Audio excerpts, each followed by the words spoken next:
because it is clear the committee did its work. Instead of singing choruses to the executive, they have actually pointed in their reports that we are in a very dire situation when it comes to the debt situation in this country. That now Kenya is at 13 trillion Kenya shillings in public debt, Honorable Speaker, projected to be over 14 trillion Kenya shillings by mid of next year. And Honorable Speaker, this is just an accumulation of the decisions that we continue to take, and especially now, where we are digging the hole even deeper, even when we are in it. That every day, Honorable Speaker, Kenya is borrowing 1.2 trillion Kenya shillings every year. And currently, including today, if you average what you are borrowing, Honorable Speaker, is that you are borrowing 4 billion Kenya shillings in net terms every single day, Honorable Speaker.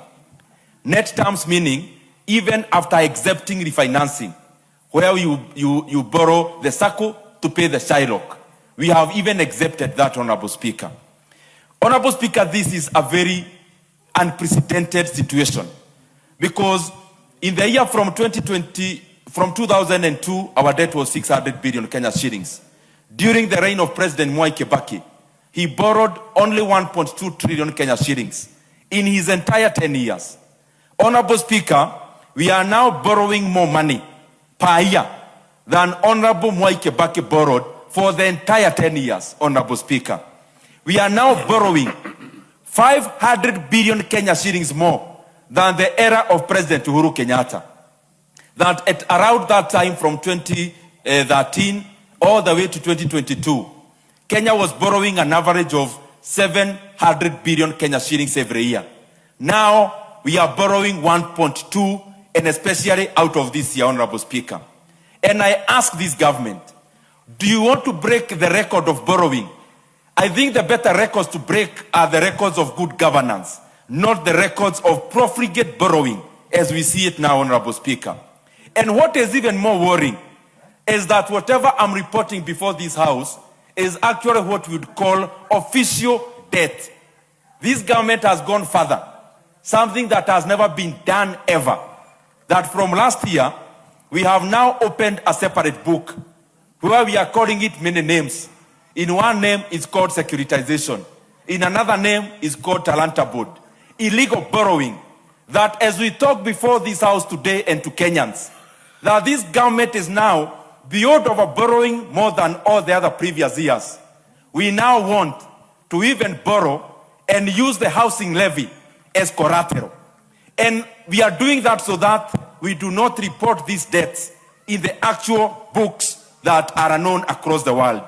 And Honorable Speaker, what Kenyans must know is this, that even as Kenya is borrowing over 1.2 trillion every year now, and 4 billion Kenya shillings every single day, any development they can see and touch is actually not out of this borrowing.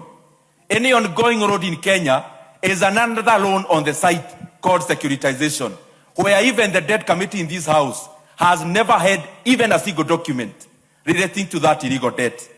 Anything you see around stadiums being constructed in Kenya is also not part of the official loans that I've reported. It is another illegal loan called Talanta Board, where Kenya borrowed 45 billion Kenya shillings to pay an interest rate, not interest rate, but even amount, to pay the amount of interest over 100 billion Kenya shillings. A loan of 45 billion to pay an interest of 100 billion Kenya shillings. And therefore we are asking as Kenyans, and especially from these illegal borrowings that started last year, the money Kenya is borrowing every day, 4 billion Kenya shillings, and per year, 1.2 trillion. Where is this money going to, Honorable Speaker? And to put it into context, that money that we have borrowed so far, of close to 4.5 trillion Kenya shillings, is enough money to have had 100 kilometers of completed tarmac road in every constituency. It is money enough to have put electricity and connected electricity to every single homestead in Kenya, Honorable Speaker. It is enough money to have connected every homestead in Kenya to clean water, Honorable Speaker.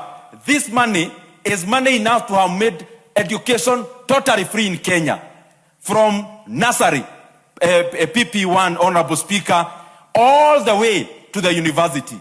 And therefore we are asking, this government needs to address Kenyans. This money we are borrowing, where is it going? The second thing is that now we see we are moving away from foreign debt.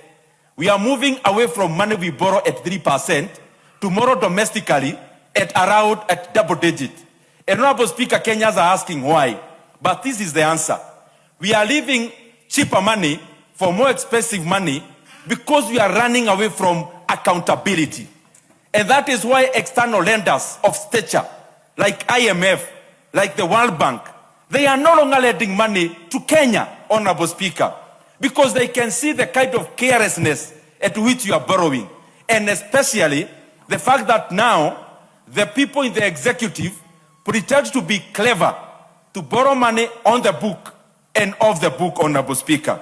The other thing that I want to highlight as I come to the conclusion, that now our deficit is around 5.5% of our GDP at the beginning of a financial year. And this is always a moving target as we move towards the closure of the financial year. Honorable Speaker, that we are now at 5.5%, meaning we can already foresee by the closure of the financial year, maybe it will be around 7%, something unprecedented.